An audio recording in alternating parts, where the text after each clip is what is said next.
of August 2013. Thank you so much for joining us on KTN Prime. I'm Linda Gutuna. Today, the International Criminal Court has made a decision that will affect the proceedings against Deputy President William Ruto. That decision will affect Ruto's attendance at the court. Let me bring in my colleague James Smart, who will be having an interesting discussion on this, on the decision that was arrived at today, and of course the implications. Smart. Indeed, Linda, shortly we'll be talking to a defense lawyer, the ICTR, just to talk about what has happened today at The Hague, just the consequence of that case of the Deputy President, and indeed the effects of that case on President Uhuru Kenyatta's case, which is yet, the modalities are yet to be determined. So we'll be having that discussion shortly, Linda. Right, James Smart, of course, that is coming up in just a few minutes, and that is the top story that we will be looking at tonight on KTN Prime. But first, let's take a look at our top stories tonight.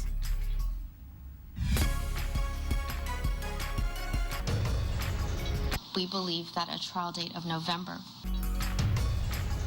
Ruto's ICC headache, the Deputy President to attend all trial sessions at The Hague.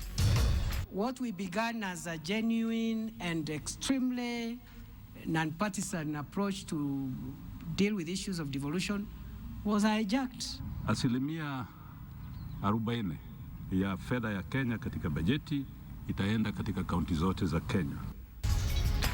It is a divided Senate as Jubilee senators abandon the referendum call.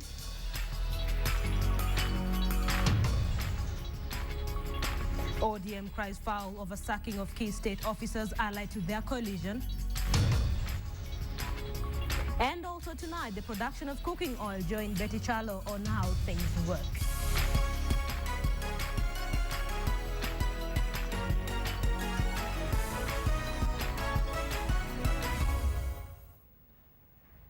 Many thanks for joining us. Now, Deputy President William Ruto will be physically present at the International Criminal Court for his trial. The ICC has approved an appeal by the prosecutor's office to overturn a decision by the trial chamber. Ruto had initially been excused from being continuously present at the trial. However, the Deputy President has filed yet another appeal, seeking to be allowed to attend the court sessions on a 2 weeks on and 2 weeks off basis. KTN's Sophia Wanuna with the details.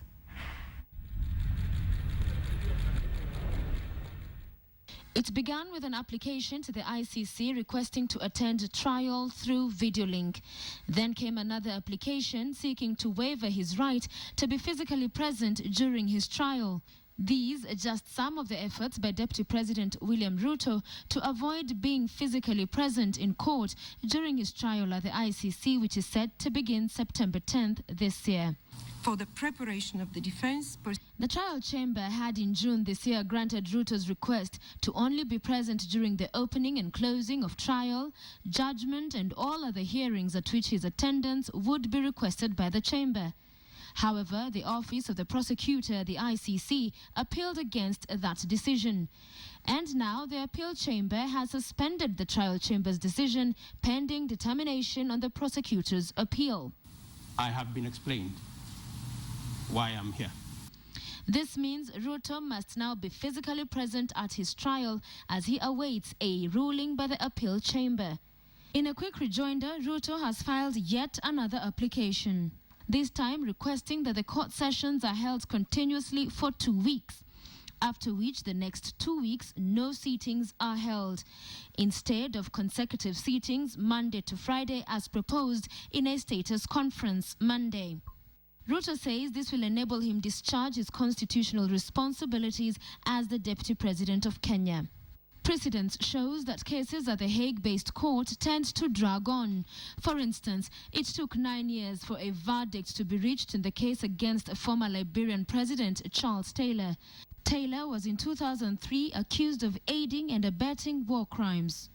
It was not until 2012 that a guilty verdict was handed to him. In the case against Congolese warlord Thomas Lubanga, a warrant of arrest was issued against him in 2006.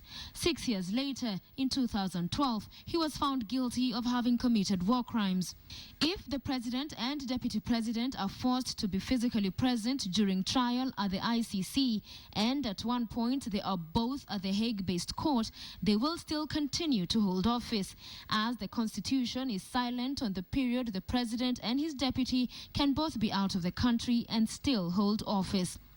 The only avenue that the case can affect their presidency is if Parliament passes a vote of no confidence against them, or if a guilty verdict is passed after the trial and the two are jailed.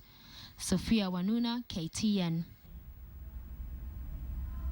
Sophia Wanuna, they're reporting, of course, Deputy President William Ruto will have to be physically present at the International Criminal Court for his trial. He has filed an appeal seeking to be allowed to attend the court sessions on 2 weeks on and 2 weeks off basis. What then does this mean for the Deputy President? Let me bring back my colleague, James Smart, who will have a discussion on this. Smart. Well, thank you very much, Linda. And studio with me, I'm joined by a defense advocate of the ICT, that's Ashford Buroki. Thank you very much for making time to be with me this evening. Thank you. Now, just a quick question, the implication of this. We do now know that Deputy President will be forced to be at the ICC continuously until an appeal is had. What does this mean? Well, it's, James, obviously it's going to be a big challenge for the Deputy President to be away for a long time out of the country because we don't know for how long the appeal will be pending, and I think it is a situation that is very unique because it has not happened before in practice. I haven't seen it happening where you have a sitting president or a sitting deputy president on trial. In fact, what does that mean in terms of now precedent for the president's case, which the modalities are yet to be agreed? In my view, it sets a very dangerous precedent because my reading of the decision that was delivered today is a challenge to the earlier decision by the trial chamber that had basically excused the deputy president from attending. Now the appeals chamber is saying they have suspended that sentence and the deputy president will be required to physically be present. The main arguments in that decision by the prosecutor were that the trial chamber considered matters that they should not have considered. The most significant being the fact that a deputy president requires to be here in Nairobi to attend to his constitutional duties as a deputy president. That is not a matter before the ICC. Which the ICC thinks says, that the appeal chamber says that factor is not a relevant factor for consideration before the ICC. Before the ICC, yes. Under the Rome Statute, that it doesn't, regardless of the office you hold, you have to be given equal treatment like any other person before the court. Mm-hmm. So it's a very, in my view, it's a dangerous precedent for His Excellency the President. Let's move this conversation forward. Yeah. So now the Deputy President and his legal team have moved forward and put an appeal and say they actually want to go for that until this appeal is heard and determined. And now they want to be there for 2 weeks on and 2 weeks off basis. In terms of timing, what does this mean? If this was take 3 months, for instance, what does this mean now that if, supposing this is guaranteed, it's given by the court? Now, practically, it hasn't happened before, as I'm saying. So we will have to wait and see, actually, depending on which way the decision is made, how the Deputy President will be able to shuttle between Nairobi and the Netherlands in the course of the trial. And we are actually just assuming that probably their appeal will not succeed. So I do not know exactly the practicalities of it, but I find that the Deputy President, unfortunately, may find himself in a bit awkward situation. Mm-hmm. Yes. Ashford, clearly, would after having seen this and looking at all the factors that this case brings through, and now that we know that the President and the Deputy President, facing separate cases, but probably would be there for a longer time, in terms of this case, would it be difficult for them to run the country? No, I think to be fair to them, I really do not know exactly how they plan to manage themselves to be able to run State House and the country, and also to manage to run the ICC trials. It is going, as I've earlier said, it is going to be a challenge. But probably the interesting aspect of it is, since the Constitution does not tell us how long they can be away. They can be away. How long, like the President can be out of the country? How long maybe the Deputy President can be out of the country? That may be an issue because, of course, one of the requirements is that if any one of them is unable to perform their functions of office by reason of, for instance, physical, maybe some physical absence or incapacity, it can be an issue that can be raised under the Constitution. I'm sure, knowing where we have come from, looking at where we have just come from elections, and from what I see happening now, the political circles, and the political across the political divide, CORD and Jubilee, it probably may raise issues, probably from one of the coalition. I mean, one of the opposing coalition. The opposition coalition. Final question for me, Ashford. Yes. We've been following these cases, and we know we've seen issues on the president case. We've seen witnesses dropping.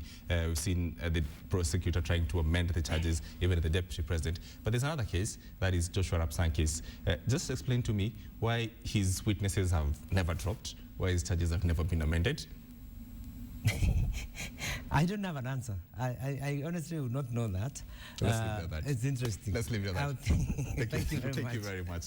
I'm talking to Ashford Muriuki, who is a defense advocate at the ICTR, offering his views on what has transpired today at the ICC. Linda, back to you. James Matt, thank you very much. Of course, having a discussion on the decision by the ICC that could see Deputy President William Ruto physically present at the court for his trial. Thank you so much for that. Let's move on. And the government has whipped its senators into dropping their push for a referendum. The senators have instead been directed to convince their governor compatriots to toe the party line. This as the CORD coalition remains adamant, vowing to continue with the quest to boost county allocation funds from 15% to 40%. After a 3-hour closed-door meeting at the Deputy President's official residence, the Jubilee senators emerged with a change of tune to the referendum push they had initiated. This after the executive read them the Riot Act, reprimanding proponents of the referendum. We no longer support the referendum. We did not require any referenda to move that allocation to the current over 32%. We do not need any referendum to move it to 40%. It was our commitment. But across town at the Orange Party headquarters, ODM affirmed its resolve to push for a referendum, saying the Senate's powers and the county budgetary allocation required bolstering. Tungependa kuwa na referendum ili Wakenya wote waamue ya kwamba 40% ya fedha ya Kenya katika bajeti itaenda katika kaunti zote za Kenya. And if you're giving 190 billion, it cannot be 34% of 1.6. Katiba ya majimbo ilivunjwa kwa sababu haya. Kwanza serikali ya kitaifa ilikataa kupeana pesa kwa serikali ya majimbo. Baadaye wakasema ati majimbo haiwezi kufanya kazi. But as if pulling the rug under ODM's feet, Deputy President William Ruto convened the senators' meeting to craft modalities of bypassing a referendum but still addressing the Senate's grievances. As such, the state pledged to show up the county budgets to 40%, though progressively. This up from the 32.5% already devolved. What we began as a genuine and extremely non-partisan approach to deal with issues of devolution was hijacked by one of the political coalitions. So we cannot, and that's why I said the Senate system was hacked into. The decisions we made today were not for our interest, but for the best interest of the counties, whose protection is given to us, and we have a responsibility to ensure that they are in safe hands. The senators claim the referendum push was hijacked and has been highly politicized, risking to polarize the country. In abandoning the push, the Senate's new assignment is to convince its governors to drop the call. At the moment, we have decided to concentrate on the issue of devolution. Consultations, discussions will be done at that level because even the governors are not politically neutral. The Senate is a house of very senior and capable Kenyans, and I think the senators here will engage their colleagues so that we can better serve the nation. The government has undertaken to craft a scientific method to be employed in disbursement of county funds from next year. This as the Senate and the National Assembly work out truce modalities in their power games that is undermining county legislation. Sharing of revenue next year will be informed by a much more scientific mechanism that we have agreed that Senate will undertake to unbundle and cost the various functions so that the allocations will not be on the basis of guesswork. Having pulled out of the referendum push, Jubilee senators' new brief is to keep their counterparts, the governors and CORD, in check to forestall a referendum. This as the government commits itself to the devolution spirit. Samogina, KTN, at the Deputy President's residence, Nairobi. Secretary to the Cabinet Francis Kimemia has criticized the decision by the Judicial Service Commission to send the Chief Registrar of the Judiciary, Gladys Sholei, on compulsory leave over allegations of financial impropriety. Using his Twitter page, Kimemia says the JSC should be fair to Sholei as the investigations are based on mere allegations. Meanwhile, the Parliamentary Committee on Justice and Legal Affairs has invited Sholei to give her side of the story. A day after the Judicial Service Commission sent the Chief Registrar of the Judiciary, Gladys Sholei, on compulsory leave over allegations of financial impropriety, Secretary to the Cabinet Francis Kimemia criticized the JSC over its decision, saying the Chief Registrar should have been allowed to remain in office as investigations are carried out. Kimemia posted several tweets on his Twitter page over the JSC decision. The dignity of public servants should be protected while investigations are ongoing. In the event they are found innocent, their name will still bear the tags of alleged corruption, said Kimemia in one tweet. In another tweet, the Secretary to the Cabinet wrote, "The right to natural law, the right to be heard and defend oneself, JSC should be fair enough to the Chief Registrar. JSC should be fair enough to Mrs. Sholei. Investigations should be conducted while she is still in office because they are based on allegations," read another Twitter post. The Federation of Women Lawyers, FIDA, called on the JSC to ensure the law guides the investigations. In a statement, FIDA chairperson Ruth Aura urged the JSC to uphold the spirit of Article 47 of the Constitution, which guarantees Gladys Sholei fair administrative action that is expeditious, efficient, lawful, and reasonable. On Monday, Chief Justice Dr. William Mutunga assured that the process will be conducted with fairness and transparency. It's not a political process. Those Kenyans who have facts to contribute are invited to do so. Gladys Sholei has denied any involvement in financial impropriety. There is no financial impropriety or irregularities in the procurement processes of the judiciary. The two committees, one on finance and administration, which is headed by lawyer Ahmed Nasir Abdullahi, and the other on human resource management, chaired by Justice Isaac Lenaola, formed to probe the allegations against Gladys Sholei, were on Tuesday setting the ground rules to guide the two-week probe. Rita Tinina, KTN. Well, the Orange Democratic Movement has accused the Jubilee government of tribalism in public service appointments. Well, this comes in the wake of high-profile sackings in the civil service, which now ODM claims is part of a scheme to reward Jubilee sympathizers. Well, Ben Kitili has that report. In a National Executive Council meeting chaired by CORD and ODM leader Raila Odinga Tuesday, the Orange Party has condemned the Jubilee administration of what they called tribalizing the public service. ODM has accused Jubilee of rewarding political supporters at the expense of the civil service. The tribalization of the public service by the Jubilee government through the summary and procedural dismissal of chief executives in parastatals and replacing them by individuals whose only qualification is their ethnic background and loyalty to the Jubilee leadership. Although ODM did not mention any names, the accusations will rub the government the wrong way in the latest of a myriad of attacks on the Jubilee administration. Expectedly, the balance of power in government boardrooms has been shifting and parastatal chiefs have been feeling the heat. One that has been controversial is the sacking of Tom Otieno Odongo as managing trustee of the National Social Security Trust.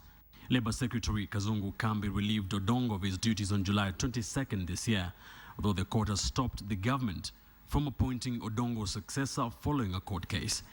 In late May, Celeste Kilinda was dismissed as Kenya Pipeline Company boss following accusations of nepotism and abuse of office against him. A week before then, Kenya Met Commission Managing Commissioner Ibrahim Isaac Haji was suspended from the KMC board on allegations of misappropriation of funds. All these boardroom changes have been effected since President Uhuru Kenyatta's cabinet took oath of office. All in all, managing directors in at least 11 state corporations have recently left office for one reason or the other. ODM Secretary General Professor Anyang' Nyong'o maintains Jubilee has to follow due process. ODM calls for inclusiveness in public appointments while observing proper procedures as laid down in the Constitution and the law.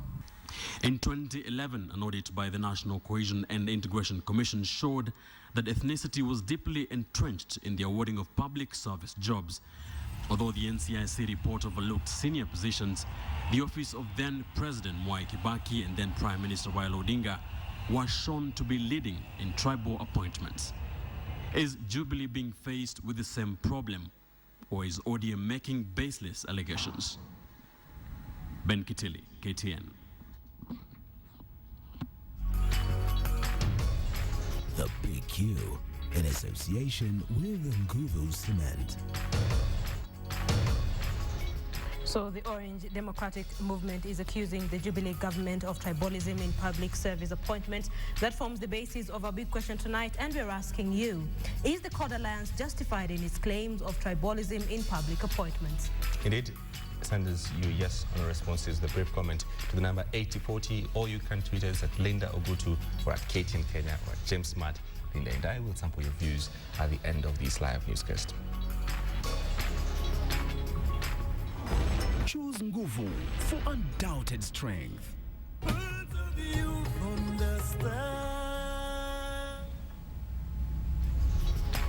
You're watching KTN Prime, and we apologize for the graphics that have just run on our big question. Remember, our big question for the day is, we're asking, is the Cod Alliance justified in its claims of tribalism in public appointments? Of course, this is in line with the story that we have just run for you, where the Orange Democratic Movement is accusing the Jubilee government of tribalism in public sector appointments. Indeed. Let's move on to further stories. And embattled Mombasa Governor Ali Hassan Joho is facing yet another court battle, this time challenging his qualification on academic grounds. A petitioner in Mombasa has filed a case claiming that at the time he was nominated, Joho was not a recognized degree holder as required by law. Ferdinand Omondi has the details.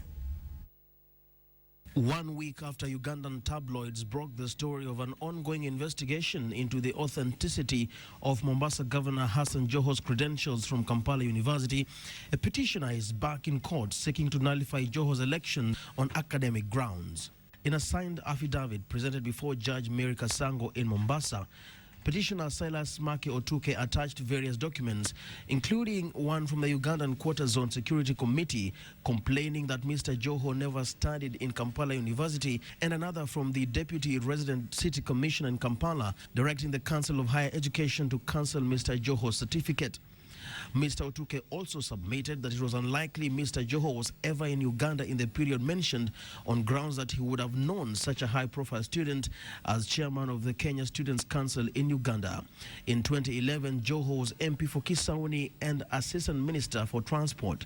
The petitioner thus concluded that Mr. Joho was never a student and that the documents in his possession are fake. He now wants the court to declare Joho unqualified to hold office of Governor of Mombasa and consequently that of his deputy. Because by that time that he was nominated, he was not the holder of a degree recognized in Kenya, and therefore he did not qualify as required by Section 22.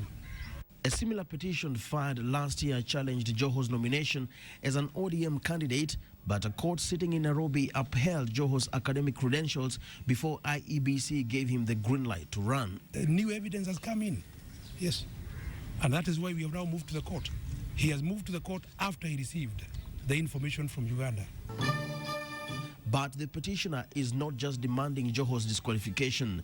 He also wants all appointments made by the respondent and his deputy be declared a nullity. If he gets his way, then all members of the county executive and other board members appointed by Joho will be rendered jobless. The High Court certified the application as urgent and has okayed the petitioner to serve the governor as well as the IEBC and Attorney General. This case is set to run concurrently with an ongoing election petition filed by Suleiman Shakbal, a fierce rival of Joho, who lost the gubernatorial race, which he has since described as fraudulent. It's been a turbulent few months for Hassan Joho as he seeks the proverbial light at the end of his tunnel of tribulations. First, he has had to deal with an election petition that is threatening to disrupt his term as governor. Second, apparent dissent from within his office as he tries to reorganize the county government. And now, a petition questioning his very academic credentials. The tunnel just keeps getting longer. Ferdinand Omondi, KTN, Mombasa. Indeed, you're watching KTN Prime. Just ahead, we take you through the steps of producing cooking oil.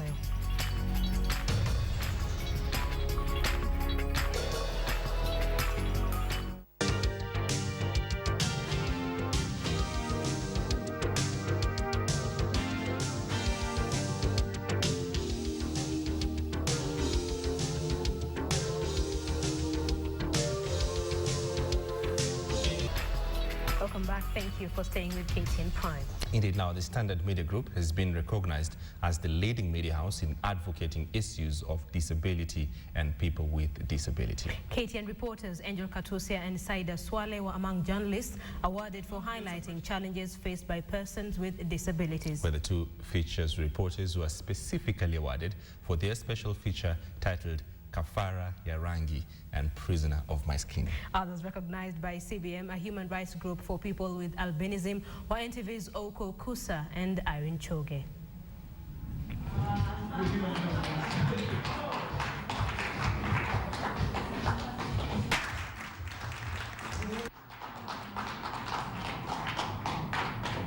There she is.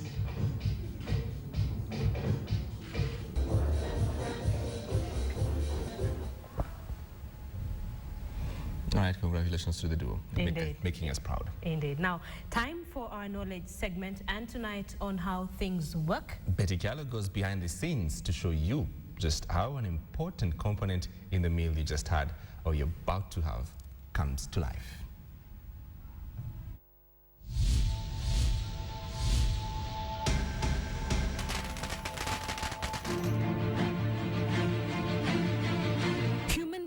Can't live without it. Different cultures, different ways of preparing it. This is all about food, but you know, whatever has an end definitely has a beginning. Tonight, we show you the journey behind an essential part of a meal. Ever wondered how cooking oil is made? Tonight, we show you how on How Things Work. There are various types of edible oils, from palm-based oils which transform to your cooking fat, to corn oils, sunflower oil, the soya beans oil. They come in different colors and textures. However, before this essential item finds its way to your kitchen, it passes through an intricate process. This is the Bidco Oil Refinery. This refinery never sleeps. The machines are always on. All our soft oils is soybean oil, sunflower and corn oil, come from Nakuru as crude oils, which get refined here, packaged and distributed. Our raw materials in the refinery are the crude palm oil, crude soybean oil, crude corn oil, and crude sunflower oil. The raw materials go through processes. The first is known as degumming. This basically entails the removal of gum and impurities from the crude oil. We do that by adding phosphoric acid into the oil, which is food grade. Okay? then we give it a residence time of around 15 minutes. The second process is called bleaching. Just as the name suggests, it's the removal of pigment or color from the crude oil. This is done because the pigment is also considered as an impurity when it comes to refining. For instance, this is the color that palm-based oils come in after extraction. However, by the end of the refining process, this is what it transforms to. When we extract corn oil from the maize germ, we'll get this crude oil with this color. After refining, we will have removed the gums from the oil, the smell from the oil, the coloring pigments from the oil, and the metallic ions also from the oil. And therefore, it will look this way. After bleaching, the oil is filtered to remove the bleaching earth and the gums from the oil. Then the bleached oil is for soft oil. The bleached oil will be taken to the winterization process. Winterization is a dewaxing process whereby, the haziness of the oil is removed. The final process is what they call deodorizing. A different kind though. This process entails the removal of smell from the crude oil. After deodorization, the oil is cooled to a temperature of around 50 degrees and then transferred to storage. It is here that the refinery operations are controlled. The automated program ensures the smooth transition of the oil from one process to the other. Before the oil is transferred to storage, we will take a sample, take it to the lab on hourly basis, check the quality. If the quality is within specs, the oil will be directed to storage. If the oil is not within the specs, we will reprocess the oil until the oil is within the specs. When the batch is approved, it moves to the next level, which is packing. The edible oils are received and stored. Here they are blended to attain different qualities. The only process we do here is that what we are calling votation. That's only chilling and texturizing. Before filling, we have to pass the oil through a heat exchanger so that the product does not solidify later. The finished product is now ready to be packed. We have a installed capacity of 1,050 metric tons that we can process on a 24/7 basis. It is a fast process. No mistakes allowed. The machines fill the containers. The containers are packed, ready for the market. And that's what happens behind the scenes before you get your cooking oil in your cooking pan. Betty Kialo, how things work.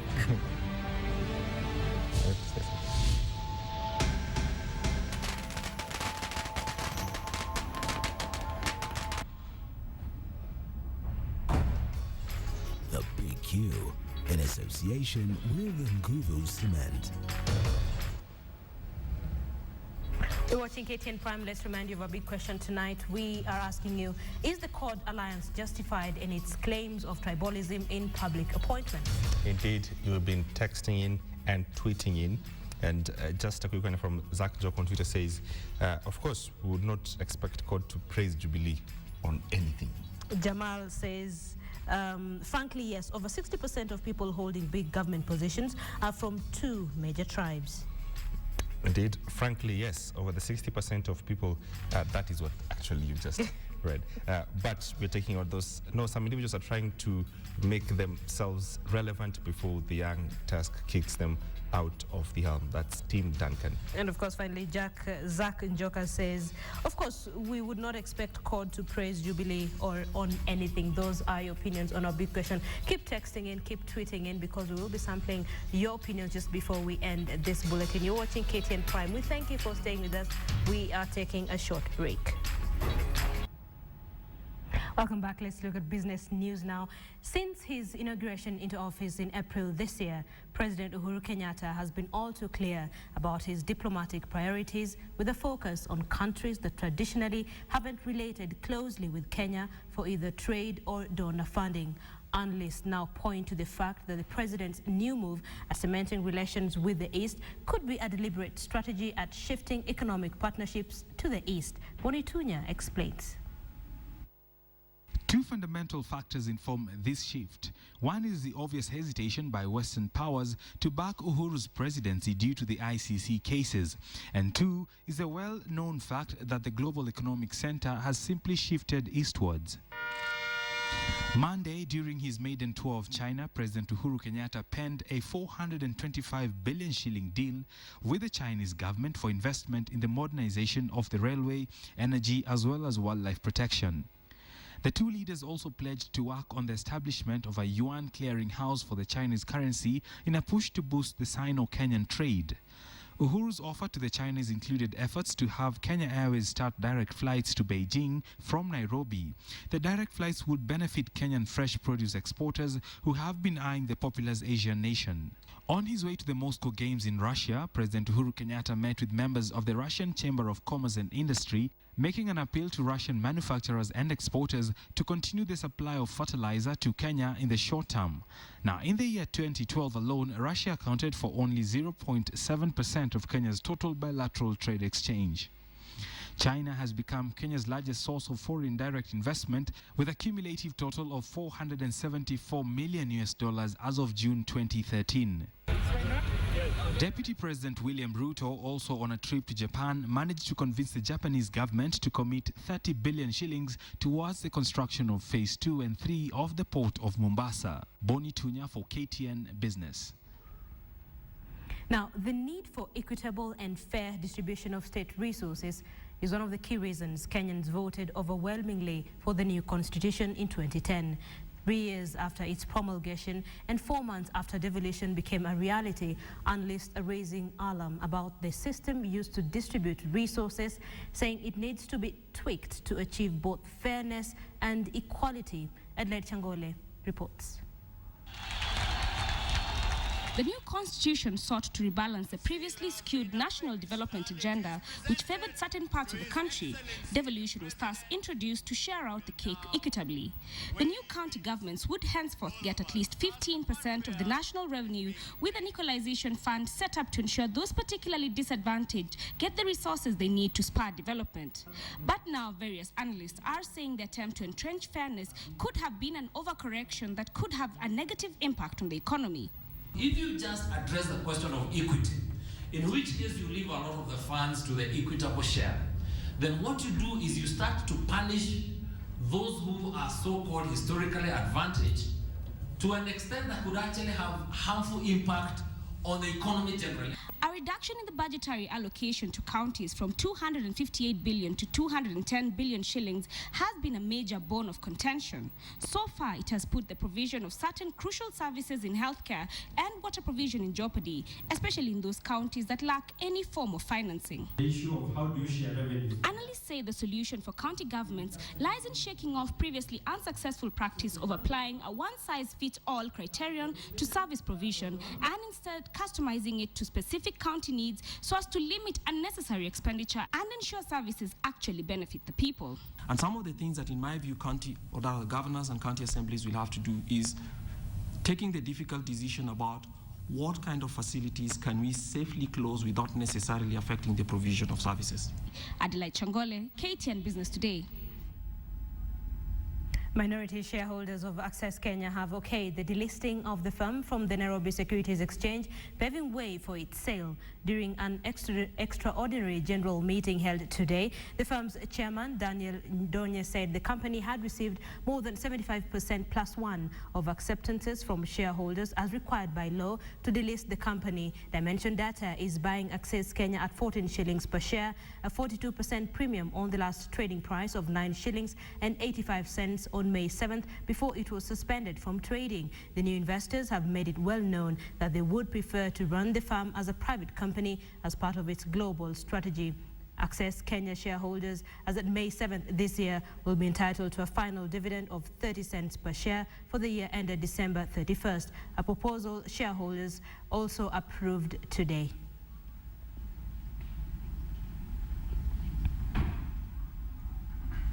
Increased economic activity within the East African region is now opening up opportunities for freighting companies looking to meet the demand. Container freight stations, which were created over 10 years ago to decongest Mombasa port, are now forced to expand and grow with increased volumes of cargo at the port of Mombasa. Most of the cargo coming through the port is destined for Uganda, Rwanda, Burundi, and recently South Sudan, creating the need to set up regional offices and CFSs to make cargo clearances easier. Kenya Ports Authority has recently reported increased volumes of cargo clearing, an average of 1,700 containers a day. And with the new berth expected at the port of Mombasa to handle the increased cargo demand, CFSs have to reposition themselves to match the growth. We are ready to work with the regulatory bodies to extend these services and to ensure that the volumes that may come up because of the new players, the new emerging economies in the greater East African region, will be able to provide the services that are required. That's business news for the day. Thank you for watching. We leave you now with the financial markets report.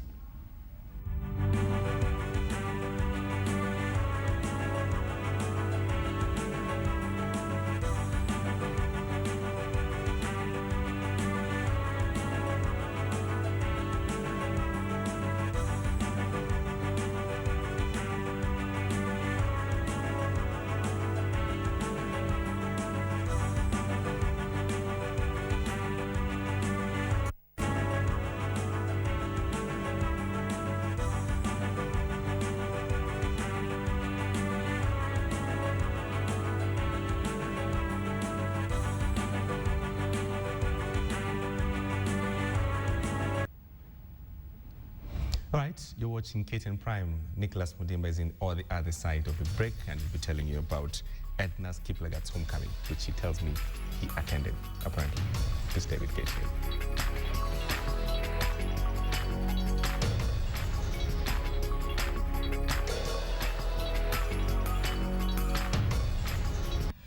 Sharing of revenue next year will be informed by a much more scientific mechanism that we have agreed that Senate will undertake to unbundle and cost the various functions so that the allocations will not be on the basis of guesswork. I am Nicholas Mudimba. It's now time for KTN Sports Today. Leopards Under-19 team is through to the semi-finals of the Kenya Premier League Under-19 Championships after knocking out Sofapaka in post-match penalties. The two teams had played to Bahrain during regulation time. Meanwhile, in the Copa Coca-Cola tournament, Western Region's Murhanda Girls beat Rift Valley's Kapsukwar Girls 2-0 in a Group B clash. A goal each from Sylvia Munyasa and Lavenda Lihemo on either side of half gave the Western Provincial Finals winners the victory, which saw them join Kisumu Queens at the top of the log, albeit with inferior goal difference. The Coca-Cola matches are being played at Hope Center. In the second match of the day, Kisumu Lakers thumped Black Cats 4-0. Tomorrow, Otto Beneka plays Kaloleni Queens, with Beijing Girls taking on Mukuyuni Red Shooters. Kisumu Lakers takes on Young Muslims, and JMJ clash with Black Cats in Group B. And in the ongoing KPL Under-19 tournament, FC Leopards qualified for the semi-finals after bundling out Sofapaka. The teams played to a barren draw at the Impala grounds in a seesaw affair, with both sides missing glaring chances. AFC Leopards came good in the post-match penalties and will now take on Tusker, who bundled out Thika United 3-1, the first quarter-final played at the City Stadium. For KTN Sports Today, I'm Hassan Juma. The Kenya Prisons volleyball team has conquered the continent and won the National League numerous times. This time round, the team has promised to leave a mark on the World Arena. In October, during the World Club Championships in Zurich, Switzerland, the team has already begun its preparations for the championships as well as the Africa Cup of Nations due next month. There is no doubt that Kenya Prisons volleyball women's team has conquered Africa. This team has now started sharpening up for this year's World Club event to be held in Zurich, Switzerland. It's never too easy to qualify for the World Championship, but to really work hard and then we maintain a high level of discipline. Kile tunafuata sasa na tunatarajia tutapata ni kuwa mabingwa wa dunia. The team seeks to gauge their preparedness during this weekend's tournament and National League in Nakuru. Especially for ladies, you must keep them busy all the time, and that's why we train every day, at least 5 to 6 hours a day, Monday to Saturday. Most of these players turn up for the national team, who will be busy in September during the Africa Cup of Nations, which Kenya will be defending on home ground. Nia yetu haswa ni kuona kwamba tumeimarisha ama tumeboresha yale matokeo ambayo tulipata kwa hizo miaka 3 zimepita. The team will have some of its players join the national camp on the 26th of August in preparation for the continental competition. It is slightly over a month to the club championships, and already the Prisons volleyball team has begun shaping up for the championships, hoping to use some of their league fixtures as a build-up. Victor Ogale, KTN at the Nyayo Stadium, Nairobi.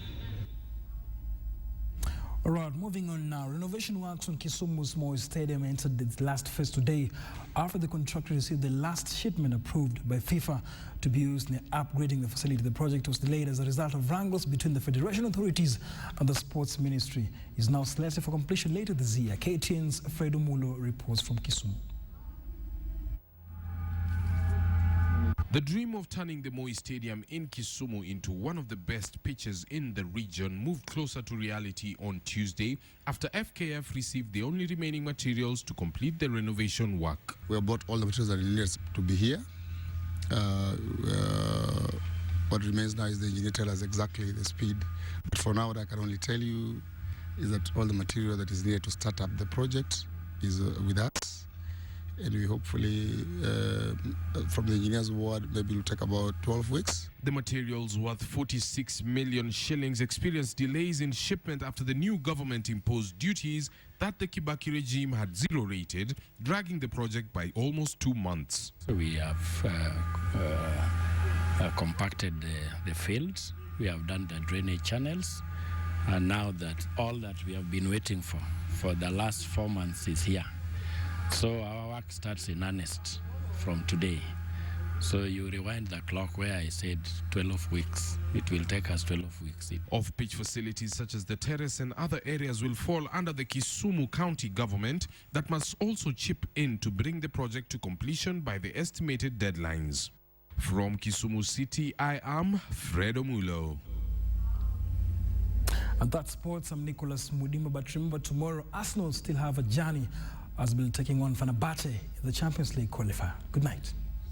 Right, so we're almost done. Let's look at a big question before we go. We had asked you if you think, is the CORD Alliance justified in its claim of tribalism in public appointments? Let's see how you polled so far. Here's how you polled. 65% of you agree with the CORD coalition on tribalism claims, and 35% of you do not agree with that CORD. Let me sample one. Leonard says, this is not a matter of whether CORD is justified or not. The appointments do not reflect the face of Kenya. Oliver Maya says, yes, just have a brief on the recent cases, KAA, KEPS, Kenya Power, and NSSF. Most appointees are from one side of the government. Tim says, no, some individuals are trying to make themselves relevant before the young Turks kick them out of the helm. Finally, Ngano says, they're not. If today they were at the helm, will they be doing the same? Hell-bent to win sympathy. Those are your opinions. Thank you for writing in. Thank you very much for your company. My name is James Smart. Choose Nguvu for undoubted strength.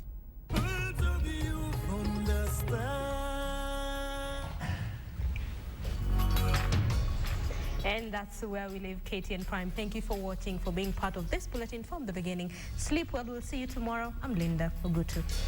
Right. She said it all. I'm James Smart.